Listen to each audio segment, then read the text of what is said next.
আসসালামু আলাইকুম এভরিওয়ান, দেখতেই পাচ্ছেন আনাদার একটা ব্লগ নিয়ে চলে আসলাম আপনাদের সাথে শেয়ার করার জন্য। তো আমি দুটি লাইফ জ্যাকেট কিনে নিয়েছি বাচ্চাদের জন্য। আমি যখন পানিতে নেমে ওদের সাঁতার শেখাতে পারবো না, তো লাইফ জ্যাকেটে ওদের সাহায্য করবে। তো 3 দিন আজকে ওদের নদীতে নিয়ে আসছি আমি। তো মাশাল্লাহ আমার ছোট ছেলেটা যেখানে সাঁতরাচ্ছে, বড় ছেলেটাও সেম এইখানেই সাঁতরাতো, ওইদিকে যাওয়ার সাহস পেত না। আজকে মাশাল্লাহ ও অনেক দূর যাওয়ার সাহস করেছে, যেতে পারছে, আল্লাহর কাছে শুকরিয়া। তো ছোট ছেলে যাওয়ার সাহস করতে পারেনি, ও এখানেই আছে এখনও।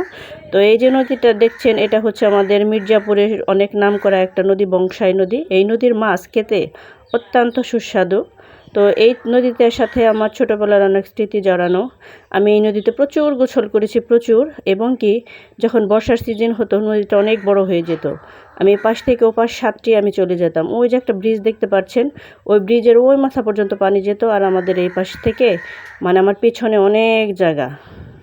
তো আমি তখন এই নদীতে সাঁতরাতাম। তো আমার ছোটোবেলার অনেক স্মৃতি। আর আমি ছেলে একদিন আমাকে বলছে, মা তুমি যে আমাকে সাঁতার শিখাচ্ছ না, আমি যদি কোথাও পানিতে পড়ে যাই তখন কি আমি বাঁচবো? তখন আমি চিন্তা করে দেখলাম ছেলের কথার সাথে যুক্তি আছে।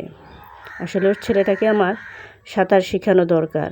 এর জন্য নিজের কষ্ট হলেও এসে বসে থাকি ছেলের পাশে, সাঁতরাইও আমি দেখি যে আসলে ওরা কতটুকু শিখতে পারছে। তো দেখতে পাচ্ছেন আস্তে আস্তে শিখছে। ধন্যবাদ সবাইকে।